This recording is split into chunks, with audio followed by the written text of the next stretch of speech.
And this is Chef James. Good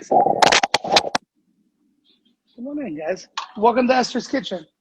Welcome to Esther's Kitchen. We're a little seasonal Italian restaurant. We've been open here in the Arts District for about 2.5 years.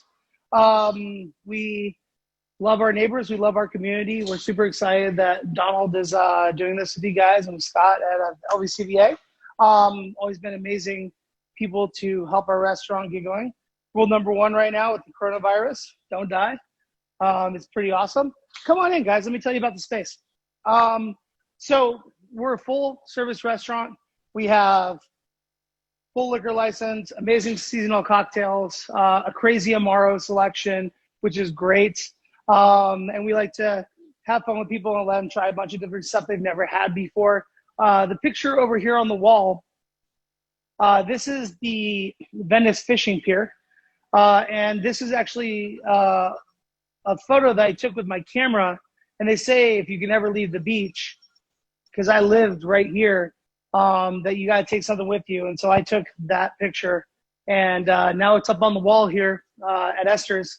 My sister and I designed the space, picked out all the different textures and everything in the restaurant. It's really kind of a mix match kind of vibe here. We love wood, we love natural colors, and then we want something that's make that pop by adding like the yellows and the blues.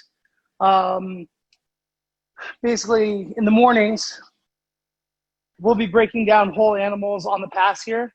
This is actually a giant butcher block that we actually do use to take down whole pigs and take down whole animals. And we don't buy bones for stock. We just use everything the same way that I learned from Bradley Ogden and all of my mentors. You don't just buy bones for no reason. This neon actually has a really cool story. My buddy Jeff from Vintage Vegas, who you guys probably saw out on the street out there, he came over to the bar, sitting down. I was introducing myself. He had never met me. And he's like, I want to give you a gift. He's like, just write the name of the restaurant down on a piece of paper. And so I wrote it down with my handwriting. And he had Paul's Neon, which is a great local company, turn it into the sign. And so that's my actual handwriting turned into our neon sign.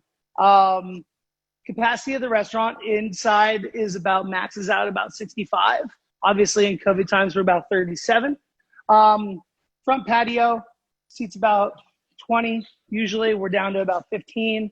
And then we have a back patio that we use for a lot of Donald's Lip Smacking Foodie Tours. And it's covered in Mr. Fan, and it's actually super comfortable. And we kind of curated it and had our muralists do hand-drawn designs all over it. And yeah, that's the space. It probably seats about 40 out there. We make all the bread, all the pasta in-house. We use organics as much as possible. We use a lot of small farmers. It's just been, getting back to doing things right and just having like a little neighborhood place for people to come when they want to get away from the strip. Like people are going to go into the big box hotels and they're going to get treated really well because of that. And then when you come here, this is where they go when they need a little bit of reprieve. And we're really proud of that. So thank you guys so much for coming to hang out with us here at Esther's Kitchen. Cheers. Thanks, James. That was amazing. So nice to see the restaurant doing well. Yeah. We're up, we're running, we're doing good. Do you guys have any questions? Anything I can answer for you guys? Well, there does actually seem, is there a story behind the name Esther's Kitchen? Yes, actually, here, check this out. So this is my great aunt Esther and my great uncle Gene. And my aunt Esther was kind of the matriarch of our family.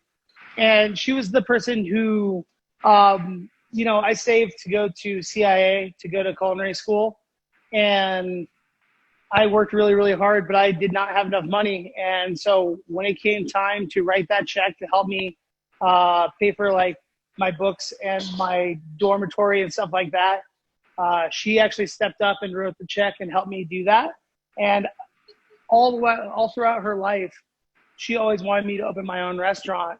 And we were going to name, Esther's Kitchen the name that we're naming my new restaurant, Scola Vecchia, which is old school in Italian. And it just didn't feel right. It wouldn't feel right to open a restaurant that wasn't this personal for me to open my first thing, because I wouldn't have been here without her. And so I want to make sure that we honored her. And now every single day hear That's awesome. how much people love Esther's. It's great. That's